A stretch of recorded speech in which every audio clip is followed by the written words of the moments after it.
Certainly, you've heard the refrain that those who do not remember history are doomed to repeat it. Uh, a phrase that, like, a lot of people are aware of. And I would take people more seriously who say it and bring it up, if it weren't for the fact that most people, at most, really only pay attention to 2 or 3 chapters out of history. Modern global internet connected civilization has inherited a massive body of knowledge from multiple civilizations, and it is going to take some time to properly integrate it all and create a proper, true, all-encompassing view of exactly what has transpired on this planet to figure out how we got to where we are. And in its most literal sense, the question of what is history is just history is the chain of events that led to right now. I don't really think, though, that that's what's really going on. I think in some ways we're really good at teaching history, but we don't really talk much about what history itself actually is and what it's doing. Right off the bat, I observe that there are 3 different kinds of history: living history, justified history, and reduced history. They all cycle and feed into each other to varying degrees. Living history is what we are experiencing right now, what we would call current events. It's primarily reactionary, though it's informed kind of by our perception of whatever kind of past narrative and trajectory we find ourselves in, whatever sort of collective body that we consider ourselves a part of, and what kind of path it's on. It constantly, because of the fact that it's reactionary, leads to a need to justify recorded history, and that's what leads to justified history.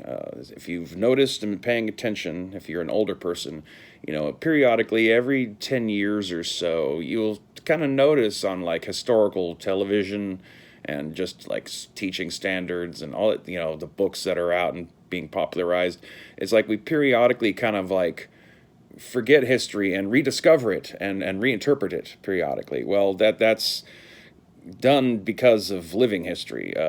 Current events and our reactions to it, we need to then justify our reactions. And so we go back through the records and try to re-explain all that to help, find what is relevant to back up our claims as a collective body, sort of thing. Justified history basically is just we're constantly revising our records and our interpretations of our records and adding to the records with more levels of scholarly explanation, but becoming further and further detached from what the actual living history was at the time. And then over time, that justified history becomes embedded into reduced history. The simplified version that rings true to the common uneducated public, the slogan version of history, the often inaccurate version of history, which is what informs living history. It's that remembered common perception of the past that most informs the emotional decisions that we make in the present, which we then use to revise our own past so we can feel justified in our actions, which then further reinforces or alters the common perception of history over time, depending on just like how valid that reinterpretation might seem to people on an emotional basis. Because remember, this is a reactive process. Looking back through history, a big chunk of the problem of creating a fully enveloped global history that accounts for everything is that there's massive gaps.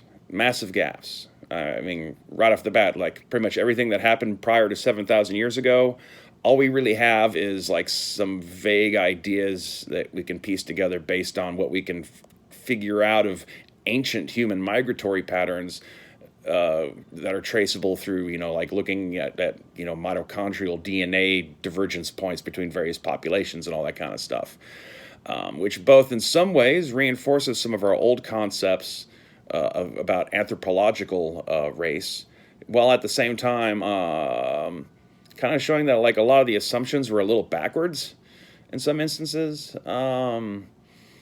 But like we don't have historical records for people who either did not write stuff down for themselves or did not have neighbors who wrote stuff down and documented them very well.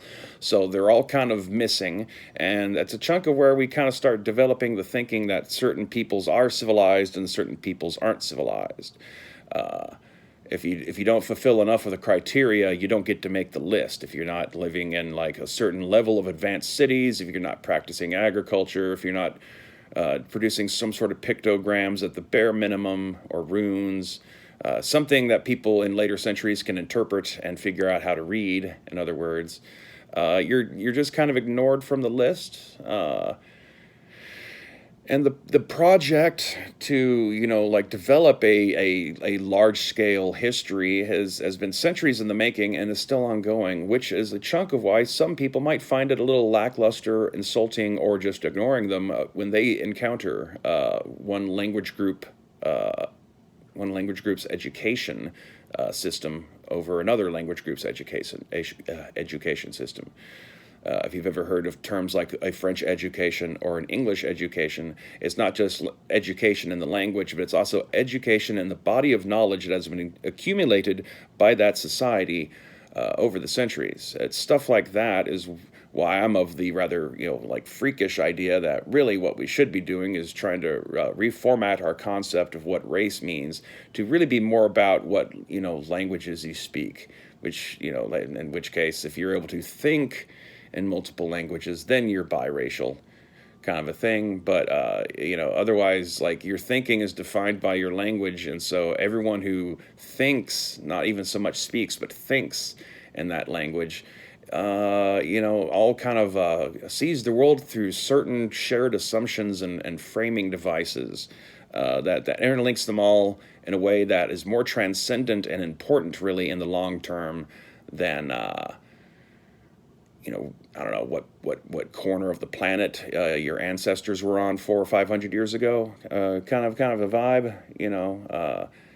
Being a member of the English-speaking race really has nothing to do with being descended from English people or Africans or Germans or Native Americans or Mexicans. Like it doesn't matter if it's whether or not you've been either indoctrinated enough into a new language that your brain has actually switched over, that your thoughts are being processed in that language, or you were raised in it, and so that's just your default setting of what you think in. To me, that's I think much more a truer way of like trying to like group the various factions of humanity together. But that's just my own crazy idea. But we certainly favor the things that we understand the most through our language framework, depending on what your language is. I mean, like English framing is not going to be the same as people who speak Spanish or people who speak Mandarin or people who speak Japanese or Arabic.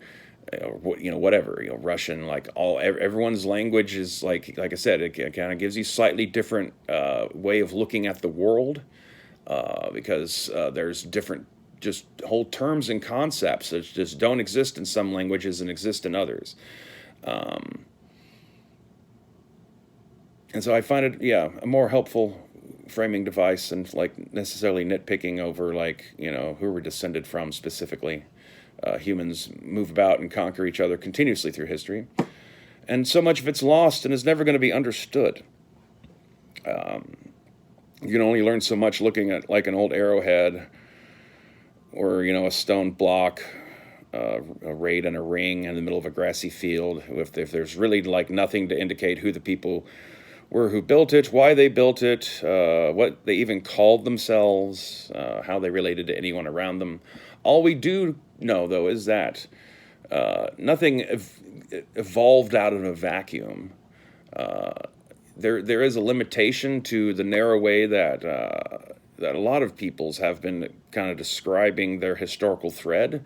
That leaves a lot out of the accounting, and that's why generally I am for the project of trying to create a more accurate, like I said, globalized view of history. Just because, so like, just for our own sake, it's just tactically wise to want to have the most accurate depiction of the past, if you want to be able to predict how humans react to things during the living history phase of stuff. I also notice that we will tend to favor map making civilizations quite heavily too. Uh, if you've ever wondered why the English countries in particular seem to like poorly label other countries, like why do we call Deutschland Germany? Why is Hispania Spain? All that kind of stuff.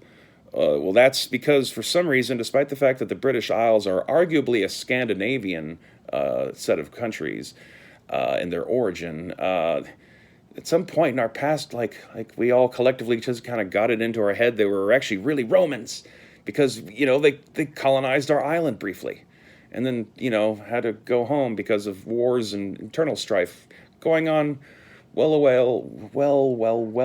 from all that. But for some reason, like the Brits and Americans by extension, like really just kind of have this whole like, we're going to be an extension of Roman civilization, even if we're not really Roman in descent. And so because of that, we really favor Roman maps of the world. It's why we call Asia Asia. It's why we call Africa Africa. It's why we call Europe Europe. That's entirely derived from what were like really horrible maps back then, by the way, of the world. Asia was a tiny little part of what we now call Turkey. Like the entire remaining part of the old world continent is not Asia. Okay, like the concept even of like how we frame East and Western civilization is actually like a Roman concept. The Near East is the Roman East.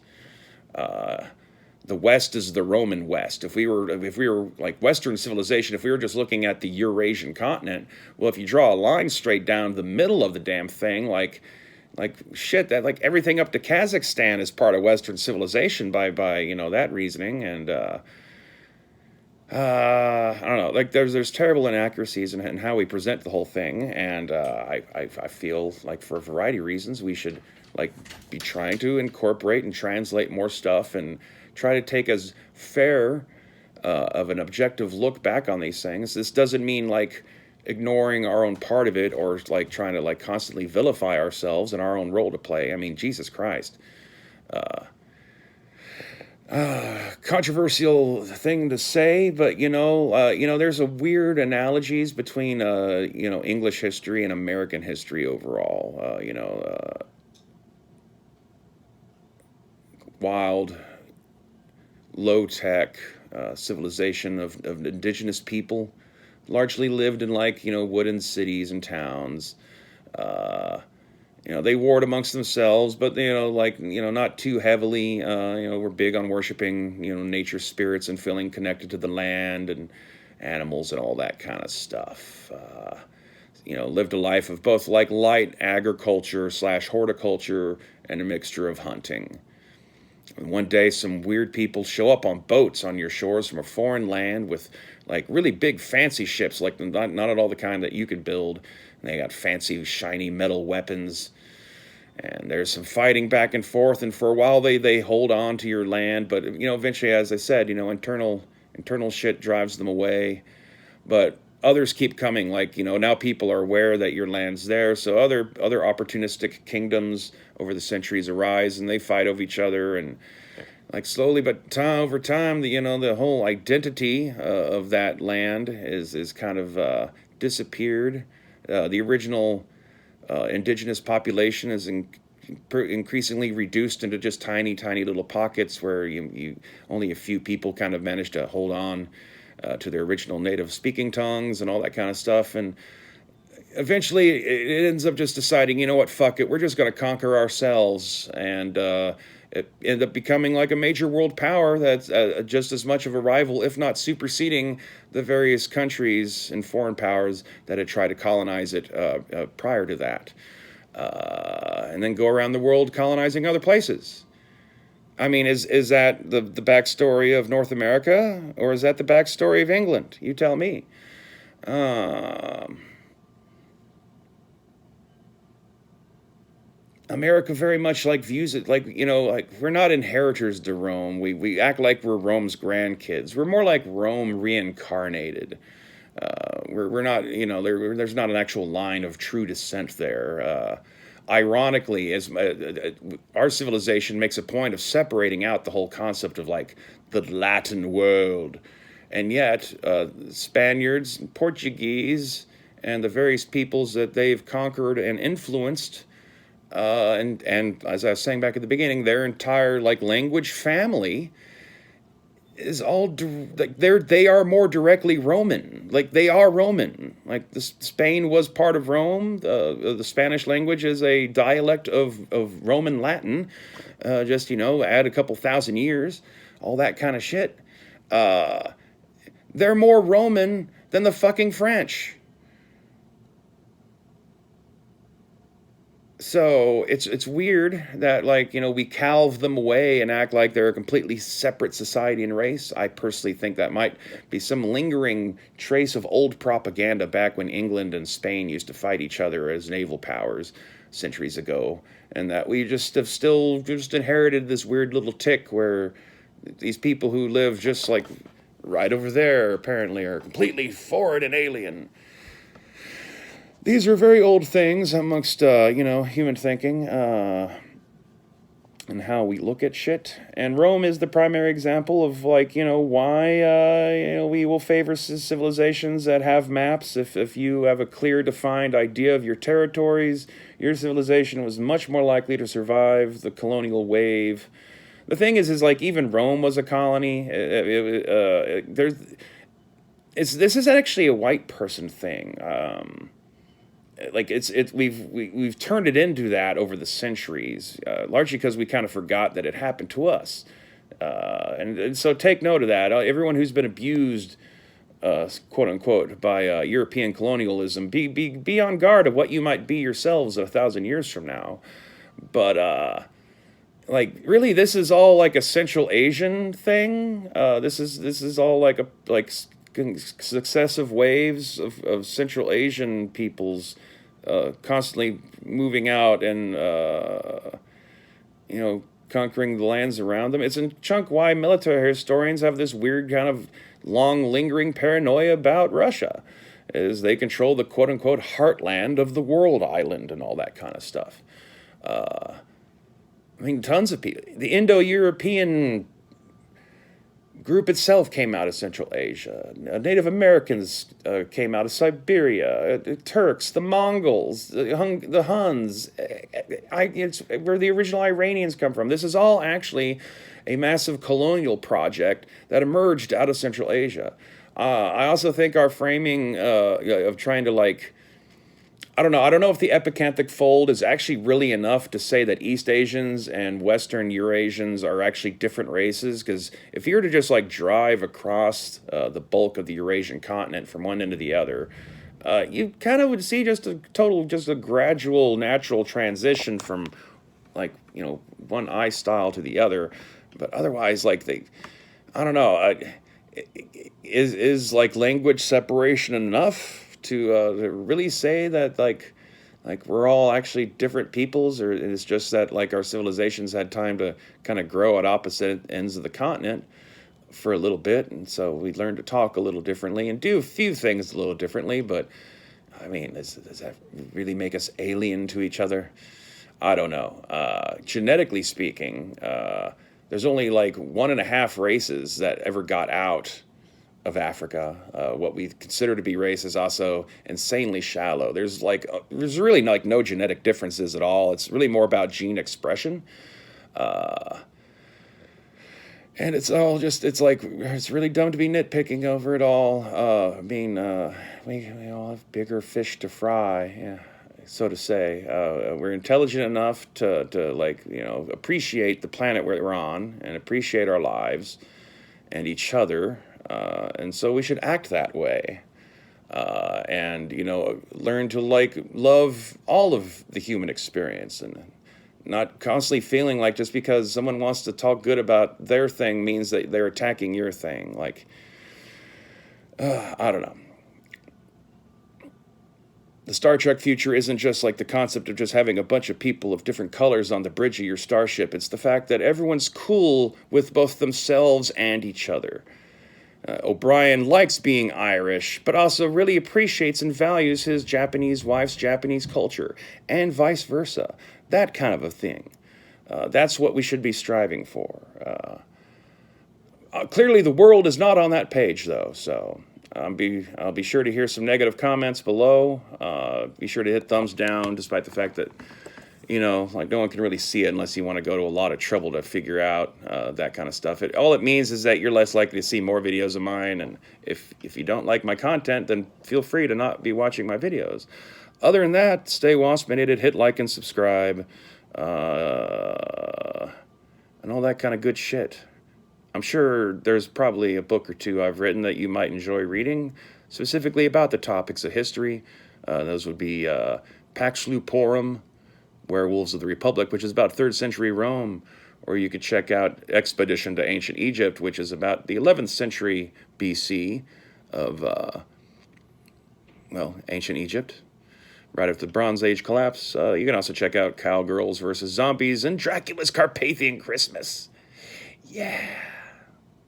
Now go away. Find something else to do.